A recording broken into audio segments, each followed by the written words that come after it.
Magandang araw po sa ating lahat. Sige po, awitan po natin ang Panginoon. The Savior of the world. Hallelujah! Thank you, Jesus.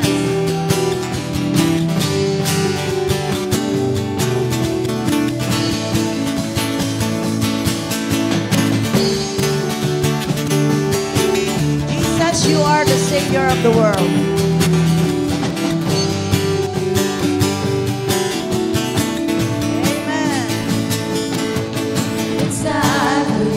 And I to stand to march into a promised land to walk in faith, and not by what I see. His favor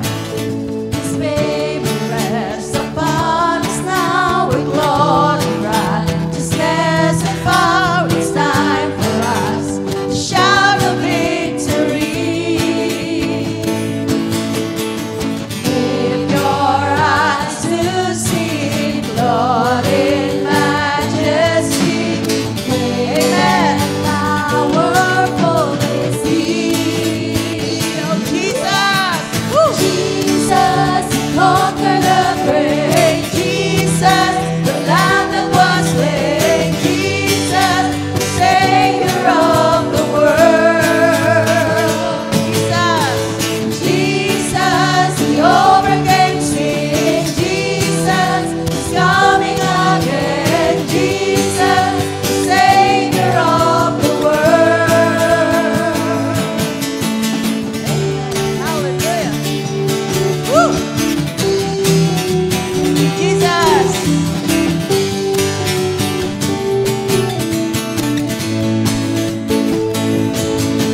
It's time for you and I to stand, to march into a promised land, to walk in faith and not by what I see. Yes, Lord.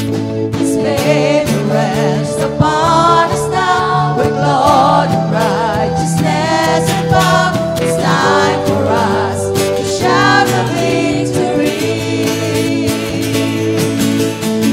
Lift your eyes to see Him, Lord, in majesty. Great and power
Savior of the world. Hallelujah.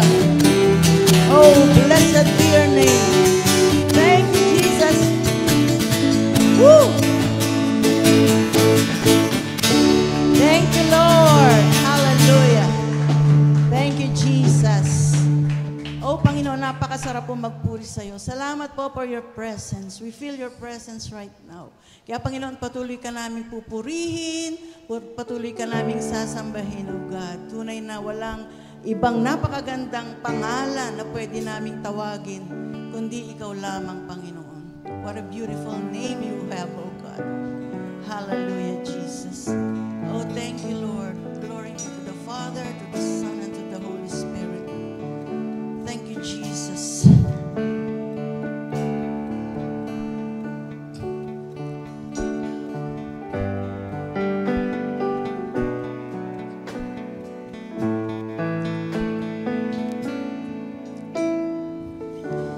You were the Word at the beginning, one with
mga sakit at karamdaman. Salamat po, Panginoon, for you are always with us. Thank you, Jesus. Thank you, Lord. Glory, glory. Hallelujah. Oh, purihin ka, Ama, Anak, Santong Espiritu. Hallelujah. Thank you, Jesus. Jesus, Jesus. Amen. Tayo po ay manalangin. Ama naming Diyos na makapangyarihan sa lahat, maraming salamat po. Dahil pinili mo po kami at naririto kami upang sumamba sa iyo in spirit and in truth. Napakalaki pong privilege, O God, na pinili mo kami.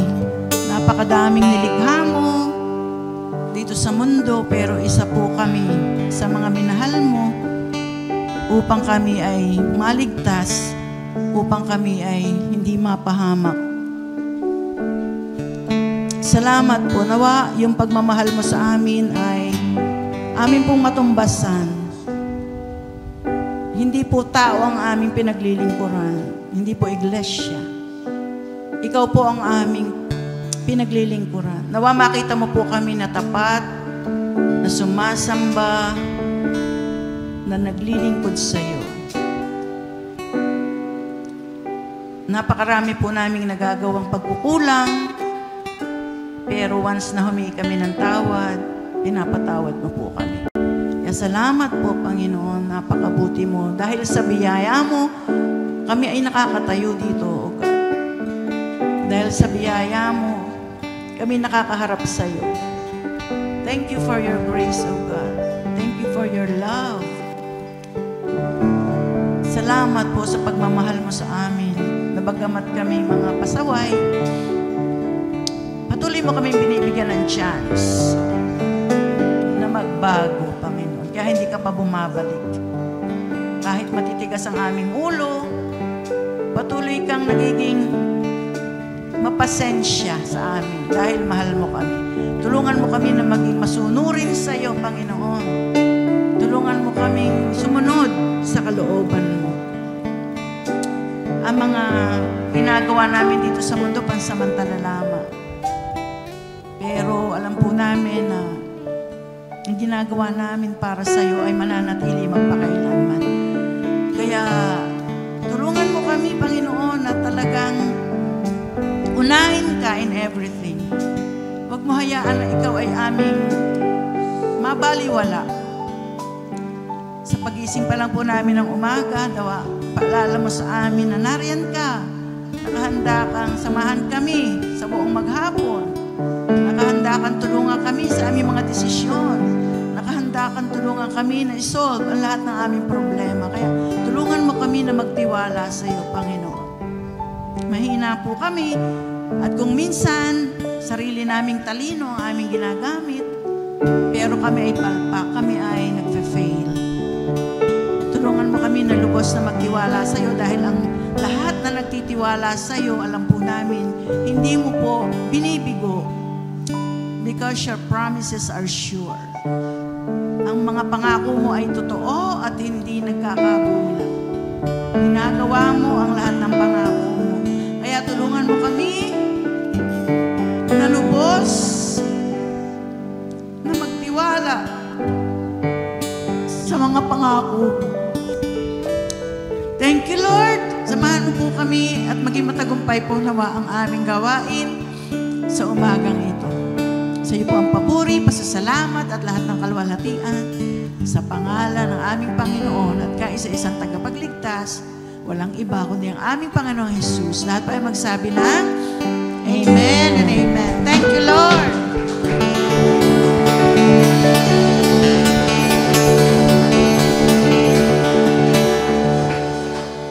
Sige po, samahan niyo po ako sa pagbabasa sa tatalakayin po ngayon. Na mensahe ng Panginoon, ng ating Panginoon, na matatagpuan po natin sa John chapter 7, verses 25 to 36. Tayo po ay Basahin po natin ito ng sabay-sabay na po. Okay, sige po. Simulan na po natin sa verse 25. Some of the people of Jerusalem therefore said, "Is not this the man whom they seek to kill?" And there he is, speaking openly, and they say nothing to him. Can it be that the authorities really know that this is the Christ? But we know where this man comes from. And when the Christ appears, no one will know where he comes from. So Jesus proclaimed as he taught in the temple, "You know me, and you know where I come from. But I have not come of my own accord. He who sent me is true, and him you do not know. I know him, for I come from him, and he sent me." So they were seeking to arrest him, but no one laid a hand on him, because his hour has not yet come. Yet many of the people believe in him. They said, When the Christ appears, will he do more signs than this man has done? The Pharisees heard the crowd muttering these things about him, and the chief priests and Pharisees sent officers to arrest him. Jesus then said, "I will be with you a little longer, and then I am going to him who sent me. You will seek me, and you will not find me. Where I am, you cannot come." The Jews said to one another, "Where does this man intend to go that we will not find him? Does he intend to go to the dispersion among the Greeks and teach the Greeks? What does he mean by saying, 'You will seek me, and you will not find me'? And where I am, you cannot come." Pinagpala po ng Panginoon ang pagkabasa ng kanyang buhay at banal na salita. Pwede na po tayong maupo.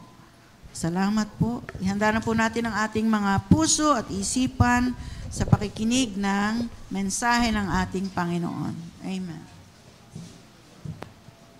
A blessed morning to each and everyone. Tayo po ay nagpapatuloy sa ating book series of study. At tayo po ay nasa aklat na isinulat ni Apostle John. So tayo po ngayon ay magpapatuloy sa ating pag-aaral at tayo po ay nasa kabanatang 7. John chapter 7 at pagbubulayan po natin ngayon simula verse 25 hanggang verse 36.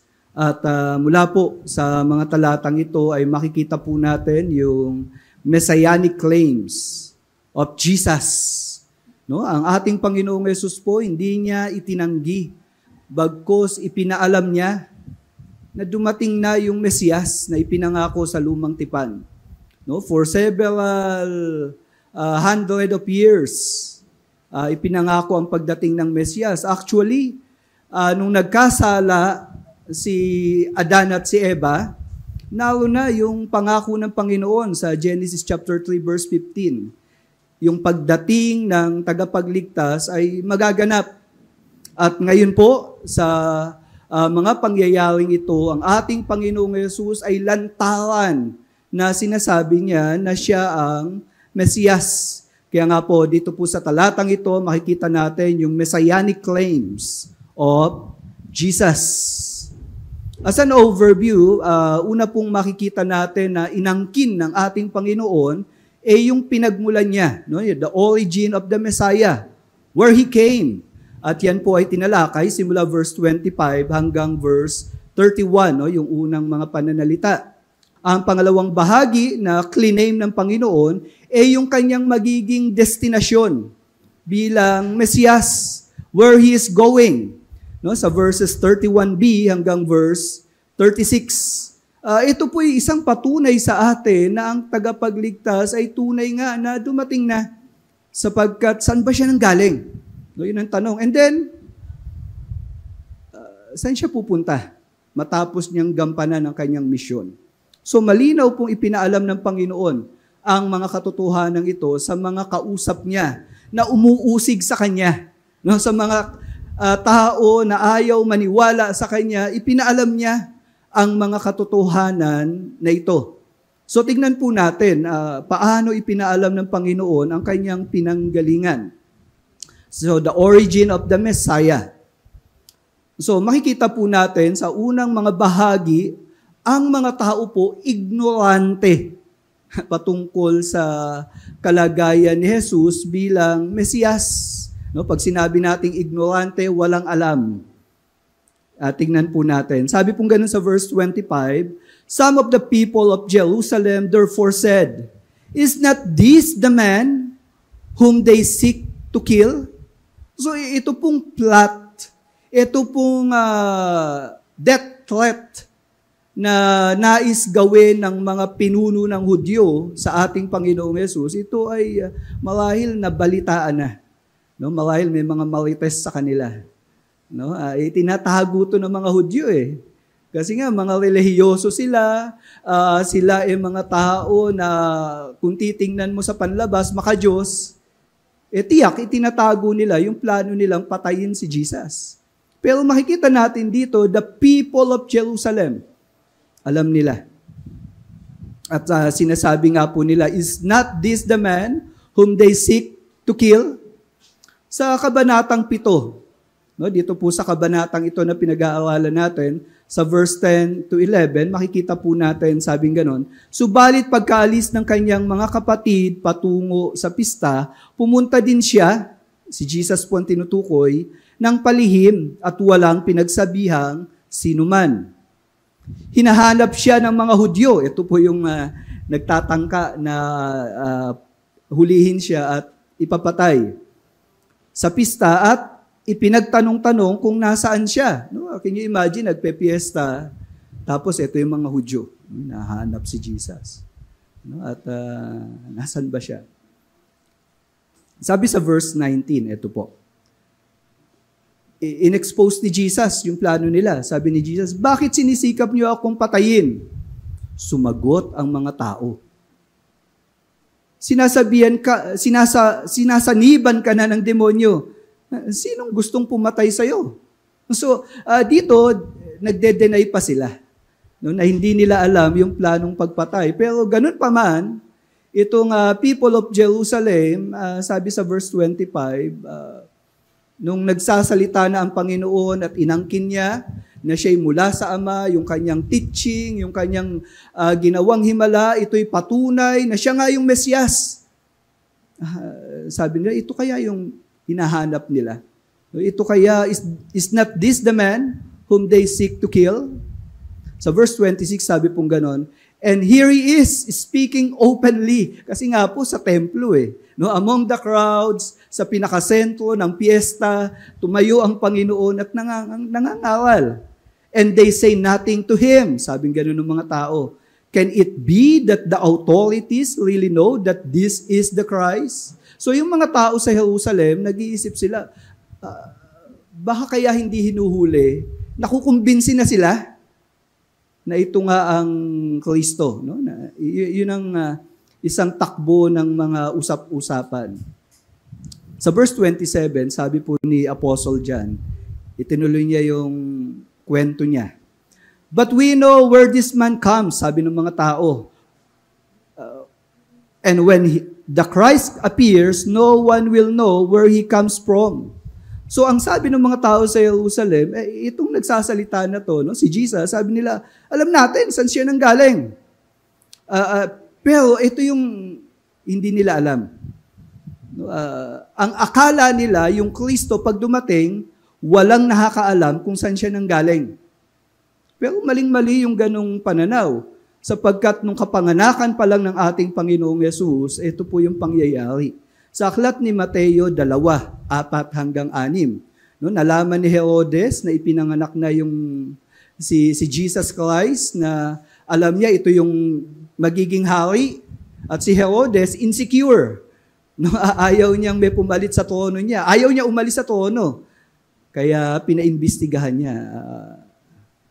Kasi gusto niya ring ipapatay. Can you imagine, si Jesus, kapanganakan pa lang, may nagtatangka na sa buhay niya. Ito po yung sabing ganun sa talata. Pinulong niya ang lahat ng mga pinunong pari. So ito yung ginawa ni Herodes. At ang mga tagapagturo ng kautusan sa sambahayan at itinanong sa kanila kung saan isinilang ang Kristo. So nag-iimbestiga siya. At sumagot sila, doon po sa Bethlehem ng Judea, tulad ng isinulat ng propeta. At ikaw, Bethlehem, no? Kinote yung sinabi ng isang propeta, no? Si Prophet Micah. At ikaw, Bethlehem, sa lupain ng Huda ay hindi pahuhuli sa mga pinuno ng Huda, sapagkat manggagaling sa iyo ang isang pinuno na siyang magpapastol ng aking bayang Israel. So itong pananaw na hindi malalaman kung saan nanggaling ang Kristong darating, hindi po totoo yun. Sapagkat malinaw sa banal na kasulatan at maraming mga propeta ang naghayag patungkol sa mga palatandaan ng darating na Mesiyas. Can you imagine? Hindi pa pinapanganak si Jesus, pinag-uusapan na. At ito po ang isang kamangha-mangha sa ating Panginoon na tagapagligtas sapagkat ang Kristo na darating, hindi po itinago ang mga katotohanan patungkol sa Kanya. Kaya nga po yung kapanganakan, ipinaalam na yan ng ating Panginoon, ni Yahweh, sa pamamagitan ng mga propeta. Kaya itong sinasabi ng mga tao, no one knows kung saan manggagaling itong Kristo, maling-mali yun. That is ignorance. At sa sumunod pong mga pangyayari, ang ating Panginoon, marahil naririnig niya yung mga usapan na ito, nagsalita siya. Nagbigay siya ng information. Sabi nga sa verse 28, so Jesus proclaimed as he taught in the temple, you know me, and you know where I come from. Sa Marcos 6, 3, no? Gaano ba kakilala ng mga tao si Jesus? Sabi pong ganun sa talatang ito, hindi ba ito ang karpinterong anak ni Maria? No, yung mga tao po nag-uusap niyan. So alam nila kung anong trabaho ni Jesus. Karpintero. At kapatid ni na Santiago, Jose, Judas at Simon. Hindi ba narito rin ang kanyang mga kapatid na babae? So kita natin dito na yung mga tao kilala si Jesus. Hindi lang yung profession ni Jesus as a carpenter, kundi kilala rin kung sino yung nanay niya, kung sino yung tatay niya, kung sino mga kapatid niya. So, itong mga taong ito, alam ang pagkakakilanlan sa Panginoon. Kaya sabi ng Panginoon, you know me and you know where I come from. But, ito yung hindi alam ng mga tao, I have not come of my own accord. He who sent me is true. So dito, pinapaunawa ng ating Panginoon. Yes, kilala nyo, saan ako nanggaling, pero ito ang hindi nyo alam at hindi nyo matanggap kung saan ako nanggaling at sino ang nagsugo sa akin. Sa aklat ng Juan, si Juan po ay malinaw nang ipinaunawa sa nanggaling si Jesus. Sabing ganun sa unang kabanata pa lang, sa verse 1 and 2, noong simula pa lamang ay nauuna ang salita. At ang salita ay kasama ng Diyos at ang salita ay Diyos. Kasama na niya ang Diyos noong simula pa. So, malinaw, nilatag na ni Juan kung saan nanggaling si Jesus. At sa Juan 3:16, ito, popular, no? John 3:16. Makikita natin itong mga pananalitang ito. Sapagkat ganoon inibig ng Diyos ang sanlibutan, kaya ipinagkaloob niya ang kanyang kaisa-isang anak. No, yung bugtong na anak ng Diyos. Unique na anak ng Diyos. Ang mga Israelita po, kiniklaim nila na sila'y mga anak ng Diyos. Pero pagka si Jesus nagsasalita na siya ang anak ng Diyos, meron po itong pahiwatig sa kanila o sa mga nakikinig na Hudyo, yung uniqueness niya. Na wala siyang katulad na anak ng Diyos. Kaya nga yung mga Israelita nagagalit kay Jesus eh. Kasi kiniklaim ni Jesus, ako ang bugtong na anak. Wala nang iba, ako lang yon. Kasi nga po, hindi natin dapat pagtakhan kasi siya ang ikalawang Adan na sinasabi ni Apostol Pablo. Siya ang Diyos na naging tao. No? Ikalawang persona ng Diyos. Kaya yung sinabi niya rito na bugtong na anak, ito po unique identity ni Jesus, walang katulad. At itong bugtong na anak, ibinigay ng Diyos o sinugo ng Diyos. At yun ang ipinapaalam ng ating Panginoong Hesus sa mga kausap niya. Yung kanyang unique identity, kung saan siya nanggaling. Pero ito yung kalagayan ng mga tao, and Him you do not know. No, hindi nila kilala yung totoong Diyos. I know Him, for I come from Him, and He sent me. Sino po bang nakakakilala sa totoong Diyos? Bagamat ang mga Israelita po ay pinagkalooban ng pribilehiyo na kung saan ang Diyos ay nagpapakilala sa kanila, no, may mga propetang pinapadala ang Panginoon sa panahon pa lang ni Abraham, Moises, no, ni Noah. Ang Diyos po ay nagpapakilala na sa kanila. Kaya lang, ayaw nilang kilalanin. Kaya maging sa panahon ng ating Panginoong Yesus, maraming mga Hudyo nagbabasa ng Bible. No, may lumang tipan sa kanila, and yet, hindi nila kilala ang Diyos. Parang sa panahon po natin yan. No, maraming nakakabasa ng Bible, nakakarinig ng preaching, pero wala pa rin pagkakilala sa Diyos. Paano nga ba makikilala ang totoong Diyos? Makikilala labang po natin ang totoong Diyos kung ipapakilala siya nung nakakita sa Kanya. Sino ba yon? Alam niyo po, kung hindi nagsalita si Jesus, kung hindi dumating si Jesus, mananatili po ang mga tao na naghahanap at nag-iimbento kung sino ang Diyos. No, kaya nga po ang dami mga relihiyon na ginawa ng tao eh. Kaya lang, anumang dami ng mga relihiyon na yan, kung hindi nagpakilala ang Diyos, hindi talaga nila makikilala ang tunay na Diyos. At ganitong paraan, nagpakilala ang totoong Diyos sa pamamagitan ni Jesus. Sabing ganun sa aklat ni Juan 7:18. No? Ang nagsisikap na parangalan ang nagsugo sa kanya, ang taong ito ay tapat at hindi nagsisinungaling. So, dito sinasabi ni Jesus, yung pangangaral niya, ang intensyon niya, parangalan yung nagsugo sa kanya, ang Ama.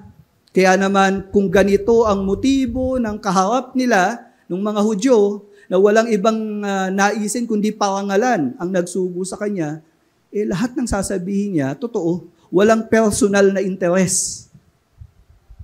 Sa Lucas 10:22, walang nakakakilala sa anak kundi ang Ama, at walang nakakakilala sa Ama kundi ang anak.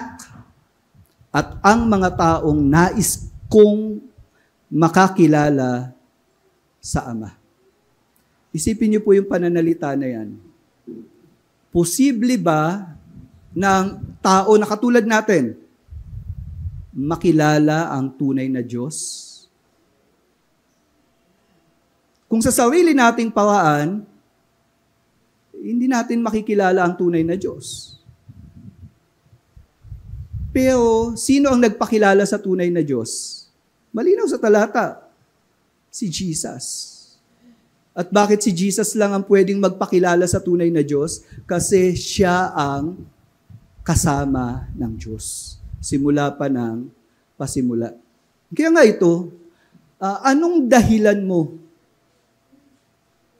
para sabihin na totoo ang pagkaunawa mo sa Diyos? Totoo ba nakilala mo ang Diyos? Ang tanong ganito, sino ang pinagbatayan mo? Who is your reference sa pagkilala sa totoong Diyos? Minsan sabi, hindi, sabi nung lolo ko eh. Lumaki ko sa relihiyon na to eh. Tandaan natin, ang tanging nakakakilala sa tunay na Diyos, si Jesus lang. Kaya kung hindi si Jesus ang batayan natin sa pagkilala sa totoong Diyos, hindi totoong Diyos yung kilala mo. Baka naliligaw ka ng landas. At nakakatakot yung ganyang kalagayan. Kaya po dito, ang claim ni Jesus, I know Him, for I come from Him, and He sent me. Kaya si Jesus, kilalang-kilala niya. At yun ang dahilan, ba't siya dumating dito upang ipakilala ang tunay na Diyos. Kasi nung panahon ni Jesus, tandaan nyo, marami ng iba't ibang relihiyon. Paraan ng pagsamba ang inimbento ng tao. Pero alam natin, papunta yun sa kawalan. Kasinungalingan kung tutuusin. Sapagkat si Jesus lang ang nagpakilala sa katotohanan. Ito nga po yung implication. Sabi sa verse 30, so they were seeking to arrest Him. So can you imagine, si Jesus, ipinapakilala niya yung Ama, yung totoong Diyos, ang reaksyon ng mga taong nakikinig sa Kanya, arestuhin siya. Pero ito po yung nangyari. But no one laid a hand on Him because His hour had not yet come. Pansin niyo po dito, pinagtatangkaan siyang hulihin at patayin. Pero at this point of time, hindi sila nagtatagumpay. Ganoon ka-untouchable si Jesus. No, plano nilang hulihin, patayin, pero hindi sila nagtatagumpay. Bakit nga? Kasi hindi pa tamang oras. Isa po ito sa magandang kalagayan na ipinapakita sa atin na ang isang tao na naglilingkod sa Panginoon at bahagi ng kalooban ng Diyos, tandaan nyo, kaya kang ingatan ng Panginoon. Kaya kanya protektahan. Ano man yung kaguluhan sa paligid, magkaroon man ng lindol, baha, gera, as long as you are doing the will of God, you are untouchable. Sabi nga pong ganun, walang makakapatay sa'yo. You are immortal until matapos mo yung mission mo sa mundong ito.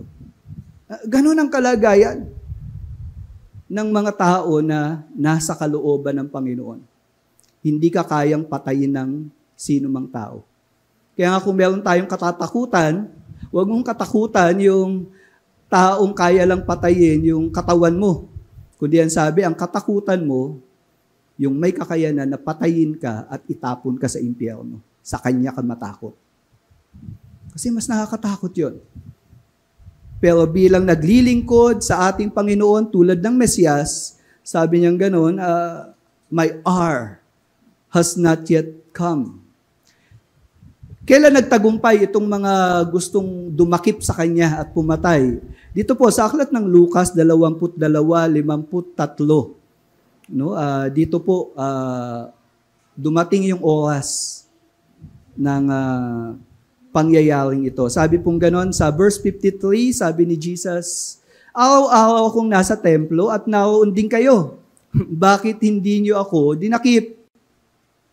Ngunit ito na ang pagkakataong ibinigay sa inyo upang dakpin ako.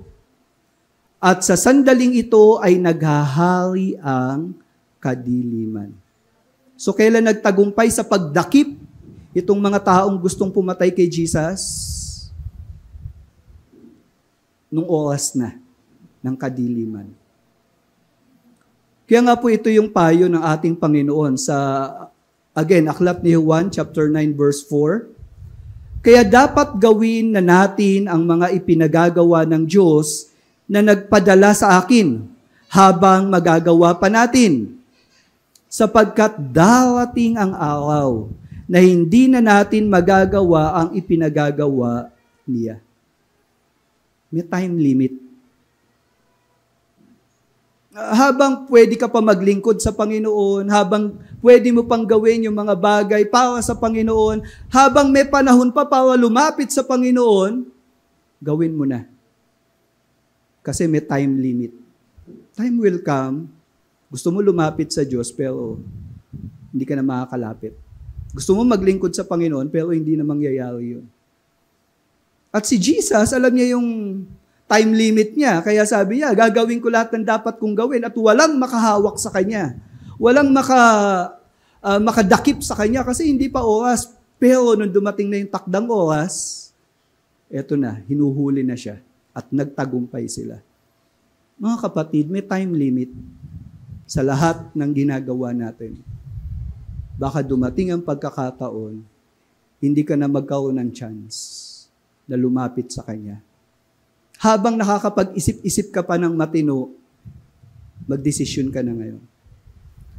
Ito po yung payo ng Panginoon. At ang Panginoon, He is untouchable nung mga pagkakataon na ito kasi His time has not yet, or His hour had not yet come.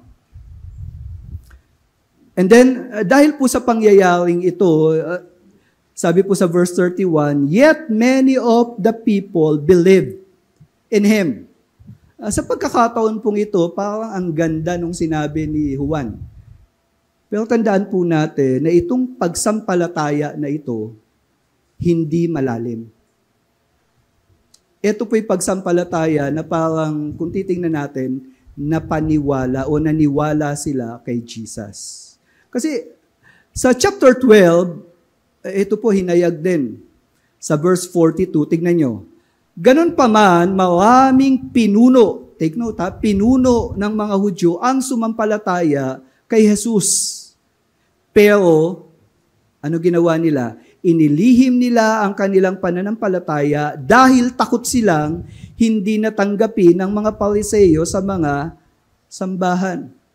So, they believe in Jesus, kumbinsido sila, yes, siya yung Kristo. Sa atin ngayon, pwedeng kumbinsido ka, yes, siya ang tagapagligtas. Kaya lang, yung ginagawa mo ang magpapatunay kung totoo ang pananampalataya mo. Kasi tandaan natin, sabi ni Santiago no, sa Kabanatang 2:26, kung paanong patay ang katawang walang espiritu. Di ba?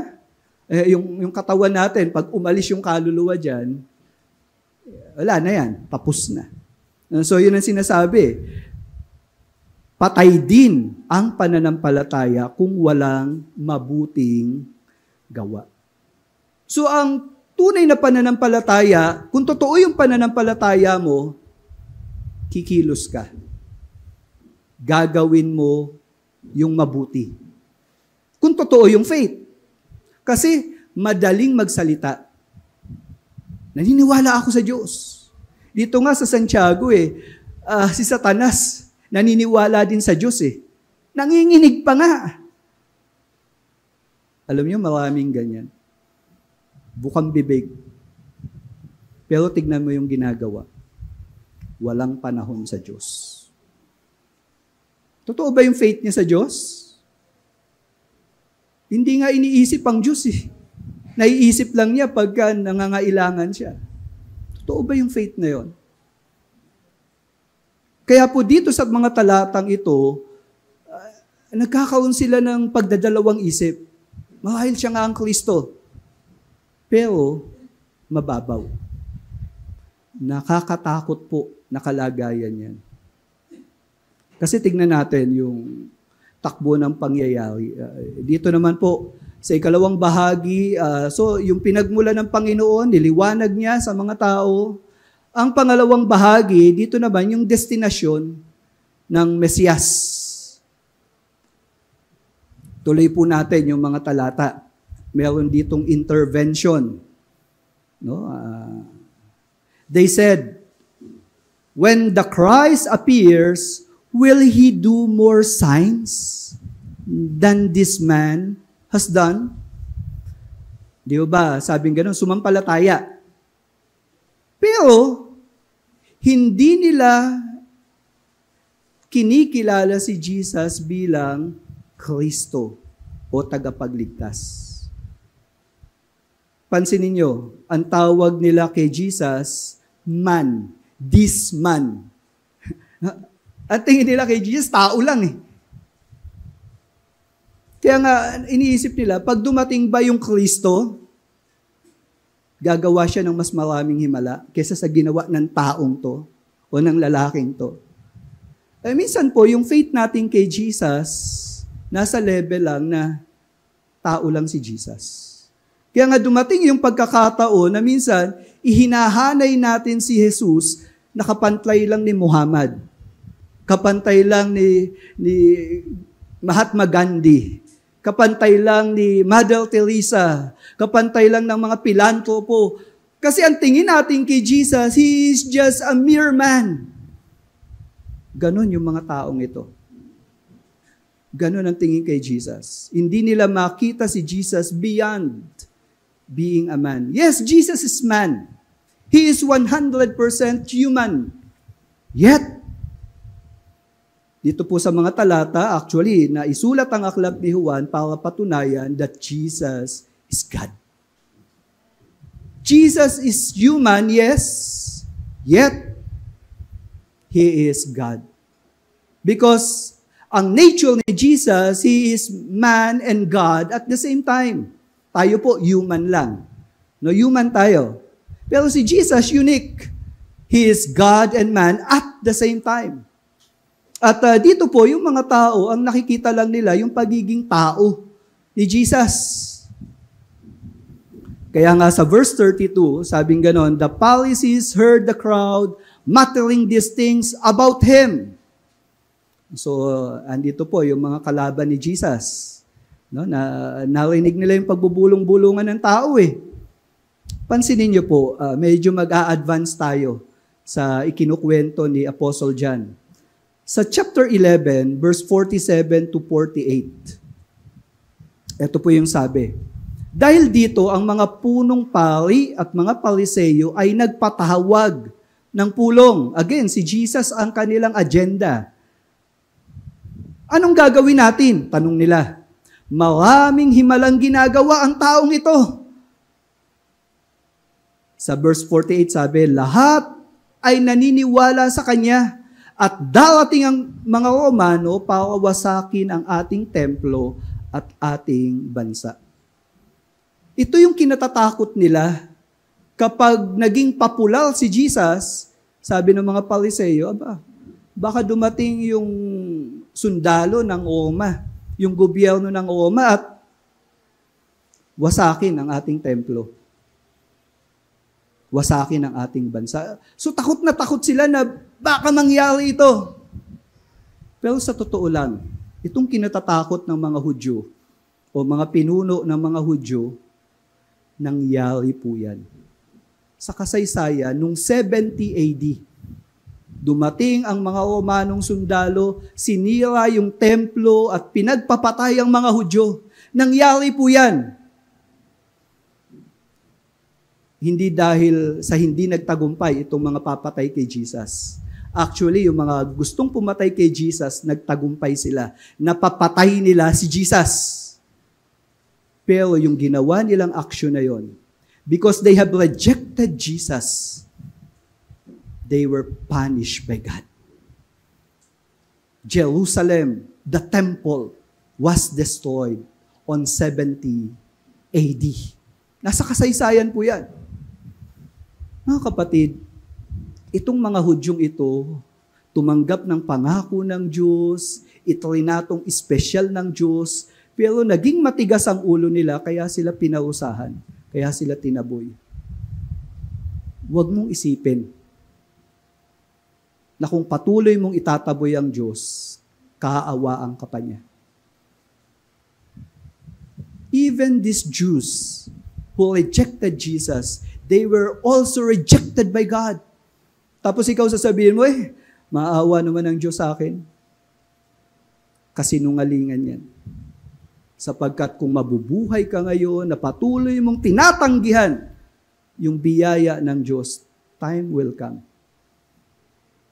Time will come. Tulad nito, yung kinatatakutan nila, nangyari sa kanila yon. And not only that, ito pa yung isang kinatatakutan ng mga pinuno ng mga Hudyo sa Juan 12:19. Sabi nilang gano'n, walang nangyayari sa mga ginagawa natin. So frustrated na sila, no? Kasi nagpaplano silang dakipin, pero hindi nila nadadakip. Sabi nila, walang nangyayari sa ginagawa natin. Ito yung kinatatakot nila. Tingnan nyo, sumusunod sa Kanya ang buong mundo. This is a hyperbolic statement. Parang sabi ng mga Pariseyo, teka lang, hindi na tayo sikat . Mas marami siyang like sa Facebook. Halos buong mundo nagla-like sa kanya. Kaya gusto nila padakip, inggit. Pero alam niyo po ba yung katotohanan na pagsikat ni Jesus, nangyari yan? For several centuries, decades, Christianity became the popular religion. For several decades and centuries, ang Kristyanismo po lumaganap. Pero ang mga Romano, nasira yung kaharian nila. Di ba? Yung mga nagtangka para i-annihilate, puksain, pigilan ang pagsikat ng Panginoon, lahat sila nangamatay na. But Jesus became popular sa buong mundo. Christianity became popular. Naungusan pa nga niya yung Judaism Mas naging sikat ang Kristyanismo. Itong kinatatakot nila na pagsikat ni Jesus sa buong mundo, yes, it came to pass. Nangyari yun. Iniisip ko lang, kung hindi totoong Mesiyas si Jesus, mangyayari ba yun? Kaya po ang Diyos napakabait sa atin Kasi ipinaalam niya yung mga katotohanan ito. Kaya po walang haharap sa Diyos sa araw ng paghukom na sasabihin niya, hindi ko naman nakilala si Jesus Hindi naman nagpakilala si Jesus Alam niyo po, pwedeng ngayon, hindi aksidente na nakikinig ka. Or sa online natin, hindi aksidente na napapanood mo to. Mahal ka ng Panginoon. Kaya kanya pinagsasabihan ng ganitong mga bagay. Kaya siya nagpapakilala sa'yo. Kaya lang ang tanong, mag-aatubili ka ba na lumapit sa Kanya at isuko ang iyong buhay? Sa mga pagkakataong ito, itong mga taong ito na nagbigay ng intervention sa ginagawa ni Jesus, ituloy po natin yung kwento. And the chief priests and Pharisees sent officers to arrest him. Hindi para mag-escort, but to arrest him. Sa aklat ng Mateo 23:13, ito po yung ugali nitong mga taong umaaresto sa Panginoon. Kay saklap ng inyong sasapitin kayong mga tagapagturo ng kautusan. Take note tagapagturo ito, preacher ng scriptures. At mga Pariseyo, mga mapagkunwari. Yun ang tono ng salita ni Jesus dito. Bakit? Sapagkat isinasawa ninyo ang kaharian ng langit sa harap ng mga tao, palibhasa kayo mismo ay hindi pumapasok. At ang mga nagnanais pumasok ay hindi ninyo pinapayagang makapasok. Alam niyo po ba, maraming mga nagtuturo ng quote-unquote tungkol sa Diyos, pero inilalayo ka sa totoong Diyos. Nagbigay na ng babala ang Panginoon. Actually, sabi niya, bago ako dumating, mag-ingat kayo kasi maraming bula ang propeta. At may magsasabi pa nga na siya ang Kristo. Pero ang sabi ni Jesus, huwag kayong maniwala. But even at the time of Jesus, marami mga false teaching and false prophet na nagkalat. At ito ay pinasisimulan at pinalalaganap ng mga taong ipokrito, mapagkunwari. This has been a warning. Sa aklat ng Pilipos 3:18-19, sa pagpapatuloy ng Kristyanismo sa panahon ng mga apostol, ito po si Apostle Paul, ito yung naisulat niya sa mga taga-Pilipos. Sapagkat maraming namumuhay bilang kaaway ng krus ni Kristo. Gaya ng madalas kong sabihin sa inyo noon, at ngayon muli kong sinasabi na may kasama pang luha. Imagine niyo yung nung sinasabi to ni Paul, nung sinusulat niya, may kasamang luha. Very emotional siya. Kasi nakikita niya itong mga kaaway ng krus ni Kristo. Pag sinabing kaaway ng krus ni Kristo, ito yung mga tao na nire-reject yung gospel. Ayaw nilang maniwala na yung kamatayan ni Jesus, ito yung tanging paraan sa pagtubos. No? Inaaway nila. Sabi, hindi, yung relihiyon namin ang tama. Hindi, dapat ganito. Hindi yung nire-reject nila yung ginawa ni Jesus, yung krus ni Kristo. Pero sabi ni Apostle Paul, uulit-ulitin ko to sa inyo. And then pinakilala niya ni Apostle Paul tong mga taong to. Ang wakas nila ay kapahamakan. Ang Diyos nila ay ang sarili nilang tiyan. Ang ipinagmamalaki nila ay ang mga bagay na dapat sana nilang ikinahihiya. At ang tanging iniisip nila ay ang mga bagay na makalupa. Hindi po nakapagtataka na ang mga taong ito talaga namang magpapalaganap na kukontrahin si Jesus. Bakit? Kasi ang iniisip lang nila ang buhay dito lang sa lupa. Hindi nila iniisip yung afterlife. Kaya nga po ngayon di ba, nagiging popular na yung hindi pagkilala sa Diyos. Atheism, materialism, liberalism. Ang dami ng mga, kung ano-anong mga filosofiya na nire-reject ang God. Makalupa. At yung mga tao na gustong pumanig sa Diyos, nag-imbento naman ng relihiyon nila. Pero ayaw magbasa ng Biblia. At yung iba namang nagbabasa ng Biblia, nangangaral ng Biblia, pinipilipit naman yung aral ng Biblia. Kaya hindi rin totoo. At ba't nila ginagawa yon? Una, makalupa ang iniisip nila. Pangalawa, ang pinaglilingkuran nila, yung sikmura nila. Gusto lang nila kumain. Nakakatakot po na kalagayan yan. At maging sa panahon po natin, maraming ganyan. Kaya nga mga kapatid, mag-ingat tayo. Nagbigay na ng babala ang Panginoon patungkol dito sa mga intervention na ililigaw ka, ilalayo ka sa Panginoon. Kaya nga po dito si Jesus, tinutupad niya yung kanyang misyon na ipakilala ang kanyang Ama, pero mayroong intervention na pinipigilan siya sa kanyang ginagawa. Kaya huwag kang magtaka kung tayo ngayon, ipinagpapatuloy natin na ipalaganap ang mabuting balita at marami ring intervention. Pinipigilan ka, minsan nga sa bahay yan Di ba sa bahay nyo, pinipigilan ka Hindi nakapagtataka yun. At may mga pagkakataon, minsan yung pamahalaan ang pumipigil sa'yo. Nangyayari po yan. Tandaan natin, we are not greater than Jesus, mga kapatid. Kung paanong nireject si Jesus, pwede rin nating maranasan yun, yung rejection na yun.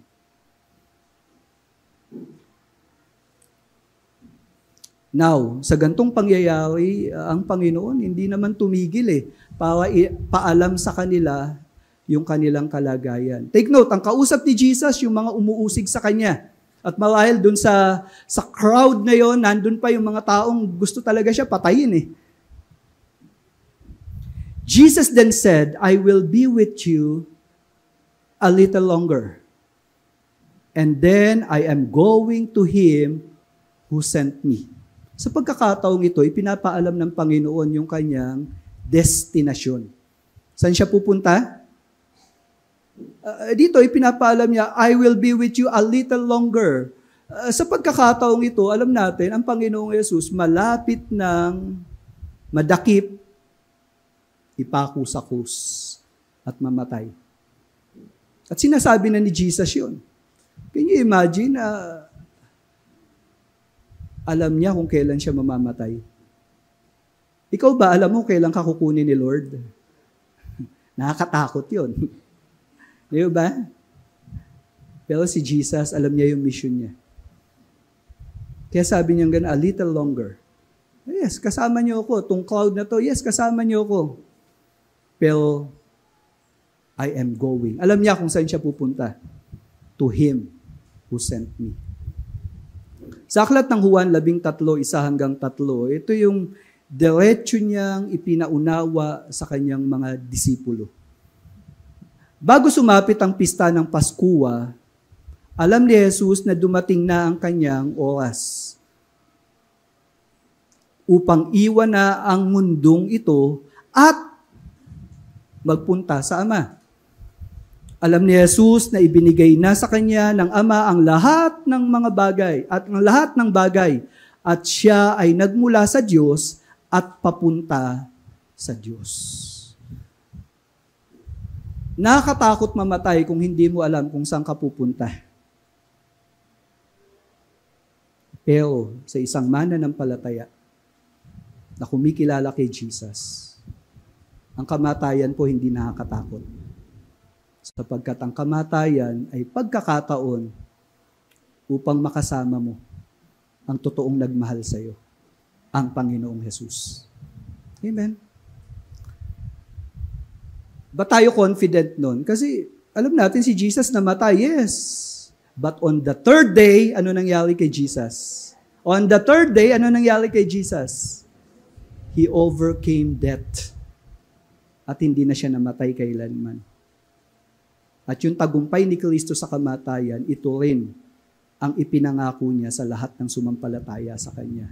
Yes, mamamatay tayo.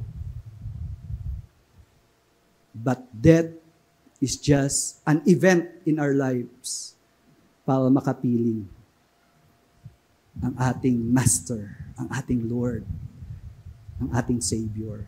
Amen. So si Jesus, sa case niya, yung kamatayan niya ay pagkakataon upang bumalik siya kung saan siya nanggaling. Kaya walang takot yan.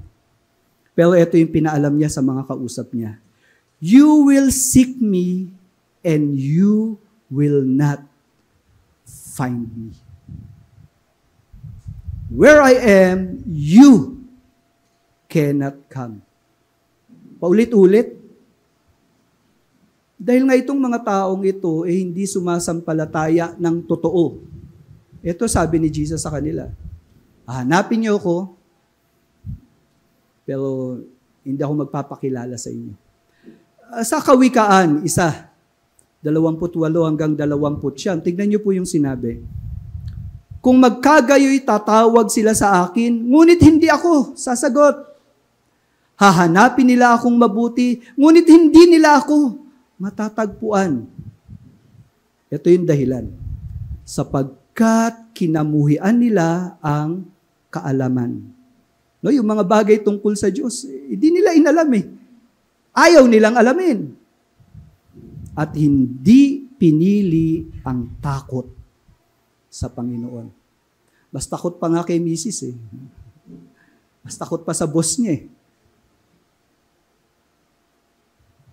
Ayaw mong katakutan ng Diyos. Alam niyo po yung mga taong ito, because they did not choose the fear of the Lord. Nung time na gusto na nilang lumapit sa Panginoon, hindi nagpakilala ang Panginoon. I'm telling you, may limitasyon yung biyaya ng Diyos. Yes, grace is unlimited, but it has time limit. Kaya matakot ka. Maybe may biyaya sa atin ngayon. Nagpapakilala pa ang Diyos. Naririnig mo pa yung salita ng Diyos. At naiintindihan mo yung salita ng Diyos. That is grace. That is mercy. But how will you respond? Ito po yung nakakatakot na kalagayan. Sa aklat ng 2 Tesalonica 1:8-9. Darating siya, ito po yung second coming. Darating siya sa gitna ng naglalagablab na apoy at magpapahusa. Take note kaya wag niyo isiping walang kapahusahan. Na lahat pupunta sa langit. Malinaw to, at magpapahusa. Kanino? Sa lahat ng hindi kumikilala sa Diyos. At hindi sumusunod sa ebanghelyo ng ating Panginoong Hesus. Kaya po ang church natin, hindi tayo titigil para ipalaganap ang katotohanan na to. Bakit? Kasi naniniwala tayo, darating ang panahon, babalik ang Panginoon. At yung hindi sumampalataya sa totoong Diyos, yung Diyos na pinakilala ni Jesus, hindi mo pinanampalatayanan, at nireject mo yung gospel ni Jesus Christ. Ang linaw dito, paparusahan. Ngayon, anong parusa ang nag-aantay sa mga tao? Ipinaalam dito, ang parusang igagawad sa kanila ay walang hanggang kapahamakan. At ihihiwalay sila sa Panginoon at sa kanyang dakilang kapangyarihan. Separation from God. Naisip niyo na po ba gaano kahirap ang hiwalay sa Diyos? And this will be for all eternity. Alam niyo, may nakausap ako, hindi natatakot pumunta sa impyerno. Sabi niya, magsuswimming lang naman ako sa apoy. May uod lang naman papasok sa tenga ko. Buhay pa naman ako. Pero alam niyo po, that is just only a description of punishment, yung pagsunog. Ang reality, separation from God. Have you been separated sa mahal mo? At ito yung punishment, separation from God. Isipin nyo, walang joy, walang peace, walang love. Dito nga lang Di ba yung feeling mo hindi ka minamahal, feeling mo may nang-aaway. Ang hirap na How much more kung yung Diyos na siyang source ng tunay na pag-ibig, tunay na kapayapaan, tunay na kagala, mawawala. Yung absence ng peace, absence ng joy, absence ng presence of God for eternity. Hindi ko alam how would a person feel. Sa kasalukuyan po, tandaan nyo, ang Diyos, sa kasalukuyan nananatiling kasama natin. Gaano man tayo kasama, gaano man katigas ang ulo natin, still God is here. Kaya nga po, nararamdaman pa natin yung pag-iingat, proteksyon, at pag ang tao lumalayo sa Diyos, nagpapadala ang Panginoon ng mga sakuna, mga trahedya, para maalala natin siya. Kasi aktibo ang Diyos, maging sa panahon natin, hindi tayo iniiwan ng Diyos. But the punishment is separation from God, from all eternity. Yung mga Bible scholars, ina-attempt nilang unawain to, pero sabi nila, hindi pa namin maintindihan paano yung separation na yan. Separation of loved ones, mahirap na nga Hindi ba? Sino sa inyo hindi nasaktan nung binigo ka? Sino sa inyo hindi nasaktan nung pagka break na tayo? Sino sa inyo hindi nasaktan kung yung asawa mo nagtatangkang iiwan na kita? Isipin mo pa lang, masakit na mahirap na Amen? Yung asawa, halimbawa, mahal mo sa buhay, kukunin na ni Lord. Yung separation na yun, may feel Yun nga lang pong pumunta sa abroad May feel separation How much more mga kapatid? Ito yung sinasabi dito sa talata. Separation from God. Nakakatakot po yan. It is not only burning hell, but separation from God. Sinabi ni Jesus to sa mga kausap niya. Where I am, you cannot come. Ininterpret ng mga kausap ni Jesus yung mga pagkakataong yan. Sabi nila, the Jews said to one another, where does this man intend to go that we will not find him? Saan ba talaga pupunta si Jesus at hindi kami makakasunod? Wala sa kaisipan nila yung impyerno. Iniisip lang nila, physical. Kasi tingin nila kay Jesus, tao lang Does he intend to go to the dispersions among the Greeks and teach the Greeks? Nung panahong ito, ang tribo ng Israel, tandaan niyo po, ang mga Israelites, they are so nationalistic. No? Masyadong nagpapahalaga sila sa kanilang lahi. Kaya hanggat maaari magkasama-sama sila, yun ang gusto nila eh. Pero alam niyo po ba, dahil sa katigasan ng ulo nila, God allowed them na ma-disperse. Yan po yung sinabi ni Pedro, no? Sa 1 Peter chapter 1 verse 1. Si Pedro na apostol ni Hesukristo sa mga hinirang na nangingibang bayan na nasa pangalat ng Ponto, Galacia, Cappadocia, Asia at Bithynia. No?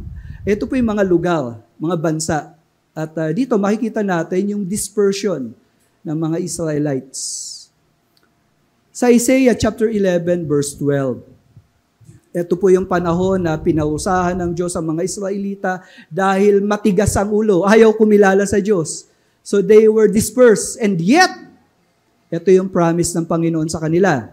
Sabing ganon, itataas ng Panginoon ang isang bandila para ipakita sa mga bansa na tinitipo na niya ang mga mamamayan ng Israel at Huda mula sa iba't ibang dako ng mundo. So time will come, they will be gathered.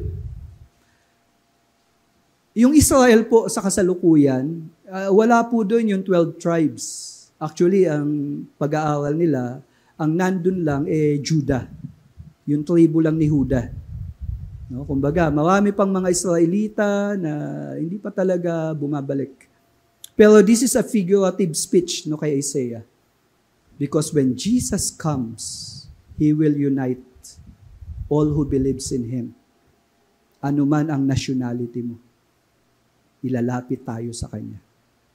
Pero at this point of time, ang pagkaintindi nila sa mga talatang ito, yung Mesiyas pupunta sa ibang lugar upang ipangaral ang mabuting balita. Yun ang iniisip ng mga taong ito. Alam natin, hindi naging ganun ang paraan ng pagpapalaganap ng mabuting balita. Bagkus, yung mga disipulo na hinirang ng Panginoon, yung mga apostol, sila ang nagpatuloy ng gawain. Pero at this point of time, dahil nga ang tingin nila kay Jesus, tao lang, iniisip nila, saan ba pupunta to? Pupunta ba to dun sa mga nagkalat na mga kababayan namin?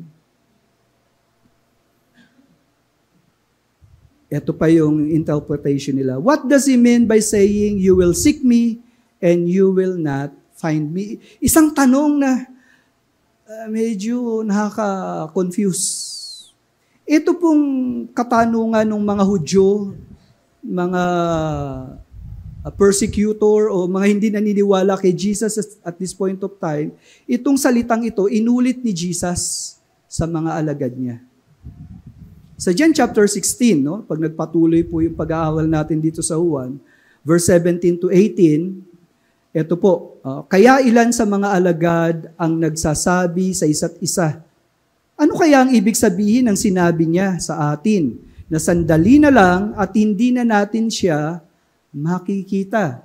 So, same word, sinabi ni Jesus, nagpapaalam si Jesus sa mga alagad niya. Pero ito po, nung kausap ni Jesus itong mga alagad, ito yung narinig nilang sinabi. At sandali pa, muli natin siyang makikita. At sinabi rin niyang pupunta siya sa Ama. Nakita niyo po yung pagkakaiba? Doon sa mga hindi sumasampalataya, ano sabi ni Jesus? Kung saan ako pupunta, hindi kayo makakaparoon. Pero sa mga alagad, ano sabi ni Jesus? Kung saan ako pupunta, doon din kayo pupunta. Amen.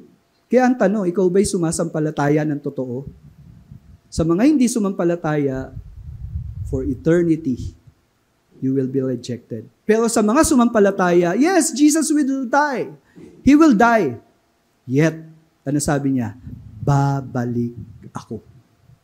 Amen? Tahasan niyang sinabi yan.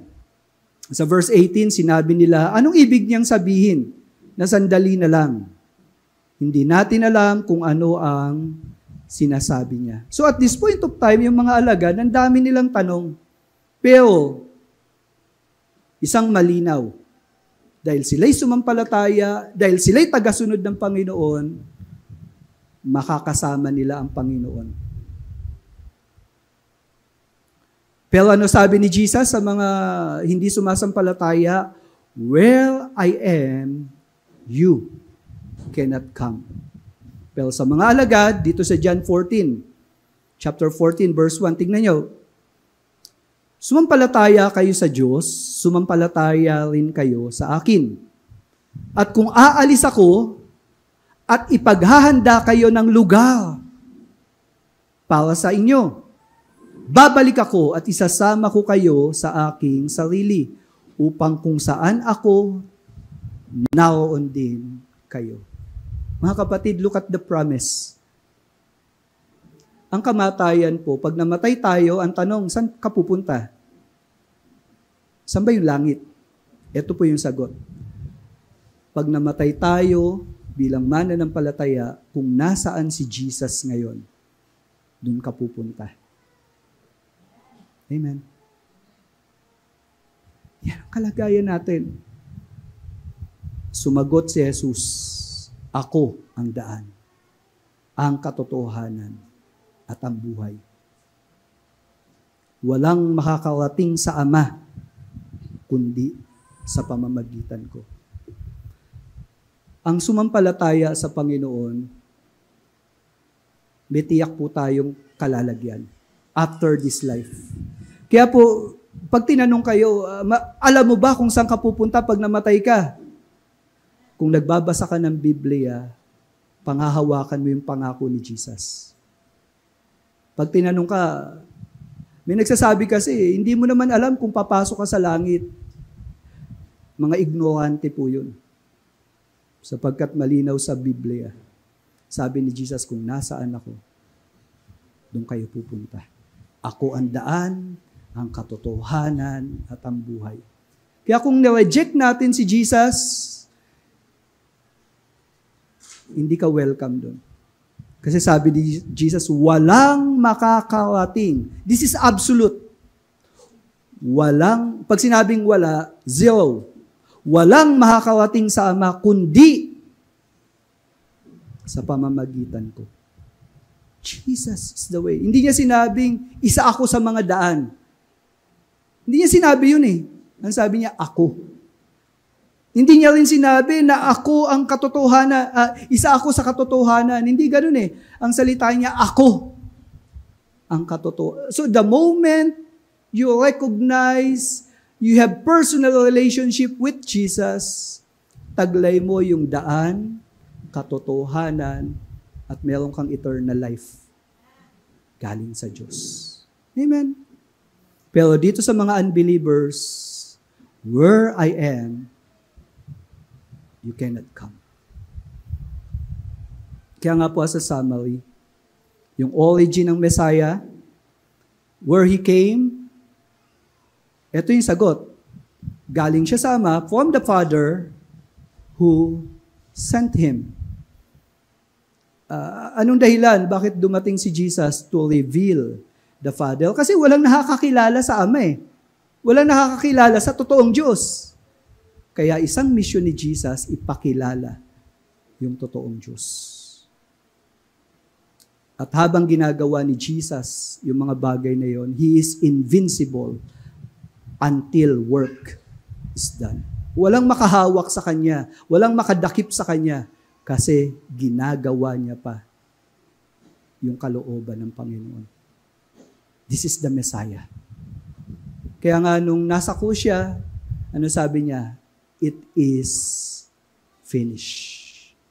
Amen. Mission accomplished. Tetelestai. Now, the destination of the Messiah, naging malinaw din. Where He is going? From the Father who sent Him. Pareho sagot eh. Saan siya galing? From the Father. Saan siya pupunta? From the Father. To the Father pala, hindi pala from. To the Father who sent Him to be reconciled with the Father. Pero itong kalagayan na to, this is inaccessible to unbelievers. if you do not believe, tandaan nyo to, if you do not believe, paalala po ito. Kasi even si Jesus, paulit-ulit niya itong sinabi. Hindi kayo makakapaoon. Hahanapin niyo ako, yes. But if you died na hindi mo kinilala si Jesus, paalala po ito. He is unaccessible sa hindi sumampalataya. Malinaw yun. Mga kapatid, ang church ng Panginoon may gagawin pa tayo. Kaya nga, in application, let us acknowledge that the safest place in this life is in getting involved in the will of God. Alam niyo, nung iniisip ko yung application, anong gagawin namin, Lord? Naintindihan na namin to. Ito po yung mungkahi ko. If you want to be safe, get involved in what God is doing. Yung trabaho mo ngayon, unstable yan. Sabihin mo, may bahay ako, may lupa ako. Unstable din yan. Pwede mawala yan. May asawa ko, may unstable. Lahat ng mga nandito sa mundong ito, unstable. Kaya wag mo ipagmalaki. But I'm telling you now, because Jesus is the one who came from heaven as the Messiah, kung makikibahagi tayo sa ginagawa ng Panginoon at ipinagagawa niya, that is the safest place in this planet. Amen? So get involved. Mga kapatid, get involved. Saan nauubos yung oras mo? O tanungin kita, saan nauubos yung pera mo? I'm telling you, mas magiging maayos tayo if we take part on what God is doing. Marami pa pong gustong iligtas ang Panginoon. Marami pang dapat idisipulo. Marami pang dapat makaalam patungkol sa totoong Diyos. Hindi pa tapos ang laban. Kaya hindi pa bumabalik si Jesus kasi binibigyan niya ng pagkakataon yung mga hindi sumasampalataya. Now, the destination of the Messiah, inaccessible to unbelievers, let us acknowledge that death of a believer is an entrance to be with Jesus and the Father forever. Kaya nga mga kapatid, if we get involved, at alam ko marami sa atin dito, at marami rin umiidad na. Pero hindi naman assurance na bata ka, hindi ka pa kukunin ni Lord. Pero sa isang mananampalataya, hindi kinatatakutan ng kamatayan. Ito po, surely, death will come. Sabihin niyo po sa katabi niyo, mamamatay ka din. Parang masakit pakinggan no? Pero totoo. Tama? Pero hindi kinatatakutan ng kamatayan kapag naki Jesus ka. Amen? Dahil meron tayong katiyakan na kung nasaan si Jesus, doon tayo pupunta. Amen? Kaya nga, let us acknowledge yung katotohanan na to. Kaya nga habang buhay ka pa ngayon, gawin mo na yung dapat mong gawin. Habang malakas ka pa. Habang nakakagalaw ka pa.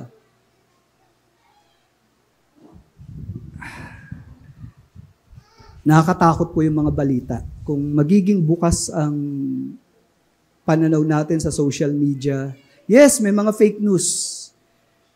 Pero we are living in unstable life. Maski po mga aso, ang dami nang may cancer. Tao po, di ba yung cancer parang regular na sakit na lang ngayon?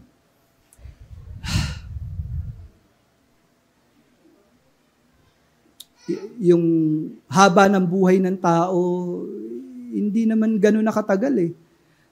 Yung generation ng mga may edad sa atin, umaabot pa ng 80, 90. Yung generation ko, siguro, mga nasa 70 pa eh. Pero yung susunod na henerasyon, minsan 40-year-old lang, mukhang matanda na eh. Bata pa nga lang eh, may na-heart attack na eh. Mga kapatid, look how unstable yung buhay. Tapos sinasayang mo sa mga ganyan.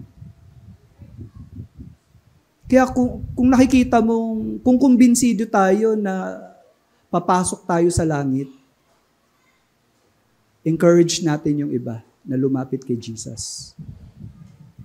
Baka mamaya yung katabi mo, hindi yung katabi mo ngayon pero hindi tayo sure. Baka mamaya hindi mo na sila kasama. Kaya hanggat malapit sila sa'yo, share natin yung gospel. Kasi mayroong buhay na tanging ang Diyos lang ang makapagbibigay.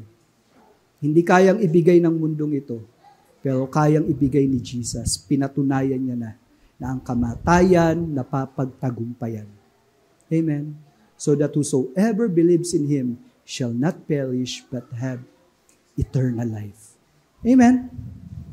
Kaya nga po sa challenge, share how confident are you in your faith in knowing God, the Father through Jesus Christ. Diyan nagsisimula yan eh. Kasi believe ka eh. Kasi alam mo yung katotohanan na yan. How does your faith affect your life's purpose? Regarding the destination, share how confident are you in your destiny after this life. How will you live in gratitude to God knowing your eternal destiny?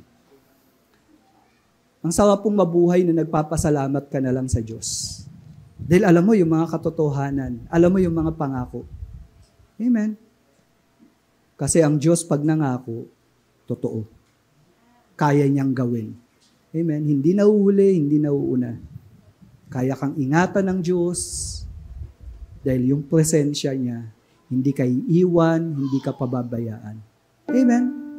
Kaya tandaan natin, si Jesus at this point of time, meron siyang messianic claim. At totoo yun. Mga kapatid, isang napakagandang kalagayan ang meron tayo.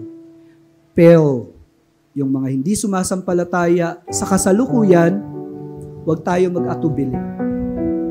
Akayin natin sila. Ipanalangin natin sila.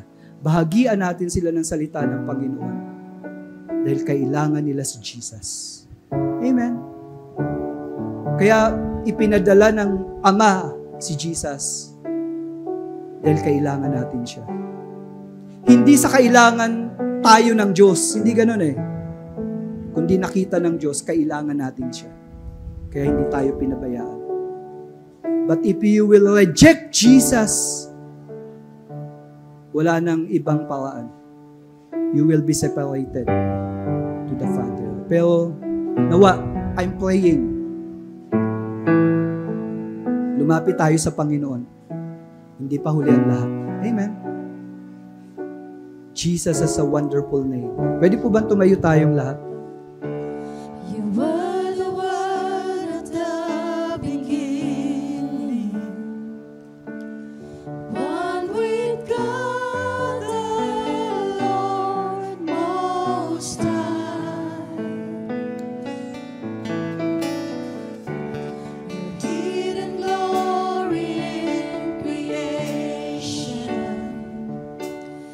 now revealed in you.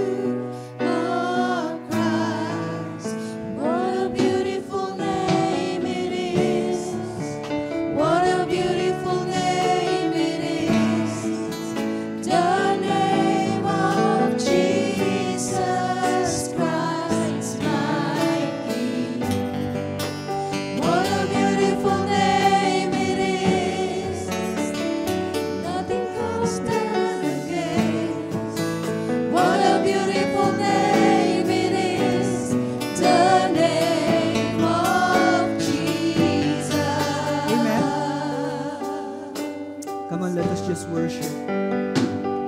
Let us declare. You didn't want heaven without us. So Jesus, you brought heaven down. Dumating si Jesus. When sin was great, your love was greater. What could separate us now?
Come on, confess this song. What a powerful name it is.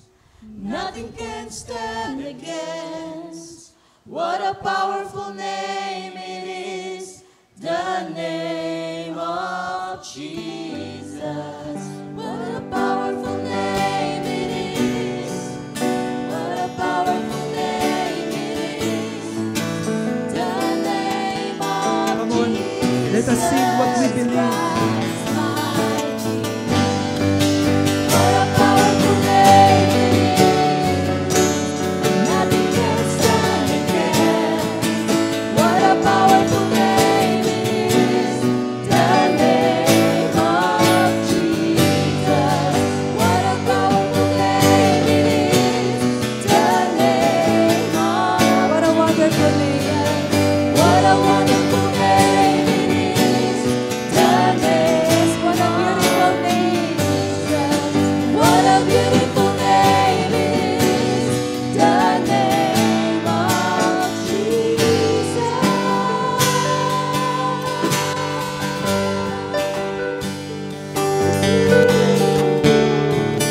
Salamat, Panginoon, sa katiyakan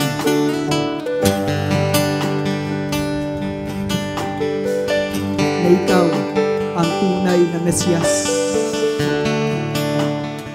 Salamat, Panginoon, dahil ipinakilala mo ang iyong Ama na siyang aming Diyos. Salamat po dahil ang iyong destinasyon ay ang lugar kung saan lahat ng sumampalataya sa iyo ay doon mo rin dadalhin.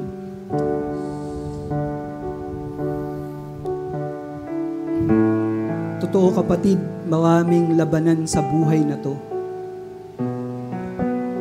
Marami tayong nararanasan na hindi magaganda.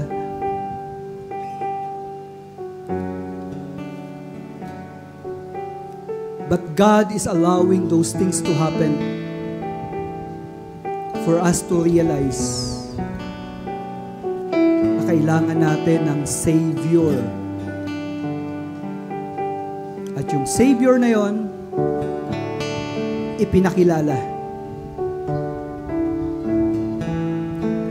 And that is none other than Jesus Christ.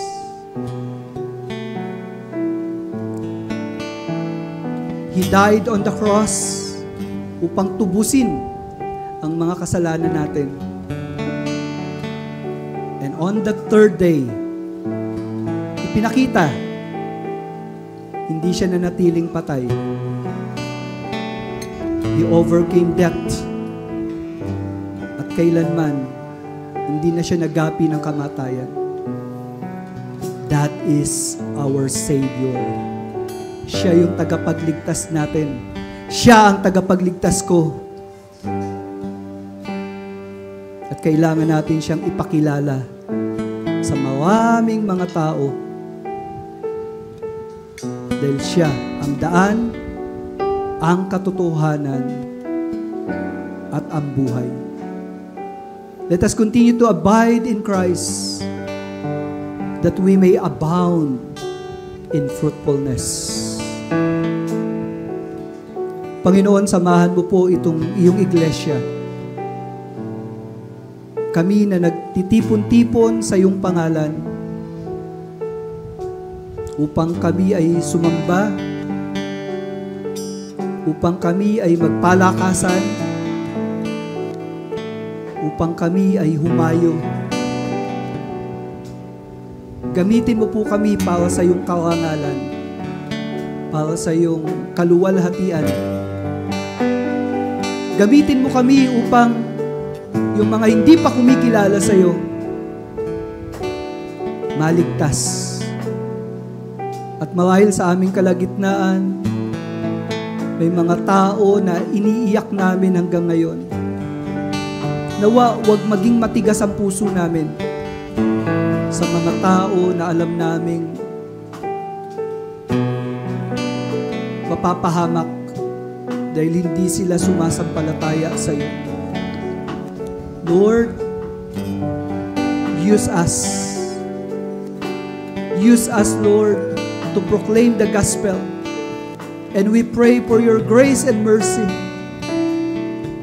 na itong mga tao na nakakasalamuhan namin, buksan niyo po ang puso nila upang kilalanin kayo bilang Panginoon at nag-iisang tagapagligtas. Father God, thank you for this great privilege that we can be useful and we can be fruitful dahil sa pagkilos mo sa aming kalagitnaan.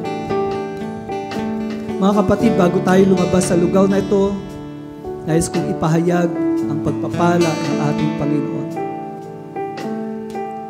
Sa ating Diyos na hindi nagbabago at nananatili magpakailanman, at siya ay nabubuhay sa magpasawalang hanggan.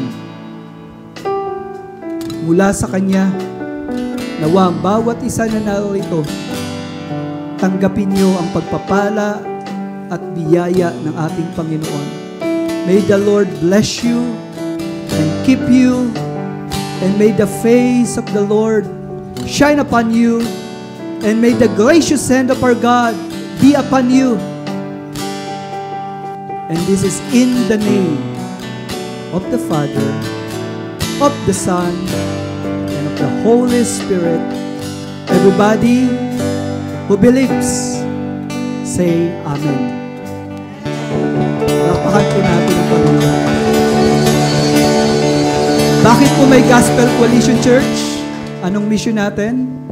Our mission is to glorify God. Paano natin gagawin? By proclaiming the gospel Until we all attain the whole measure of the fullness of Christ. Magkakasama po ba tayo doon? Amen. Amen? Kaya gawin natin to. Ano yung slogan natin? Sharing Christ, changing lives. Siya lang pwede magbago ng buhay ng tao. Hindi nila kakayaning magbagong buhay kung wala si Jesus. Pero, kailangang ipakilala natin si Jesus sa kanila. Amen?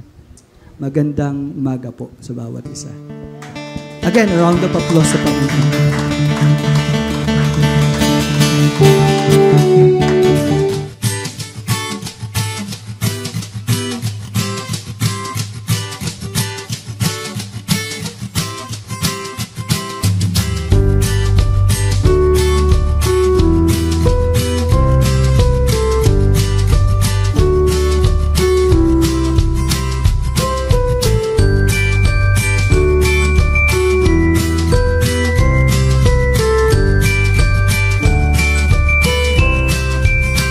GCC, Gospel Coalition Church.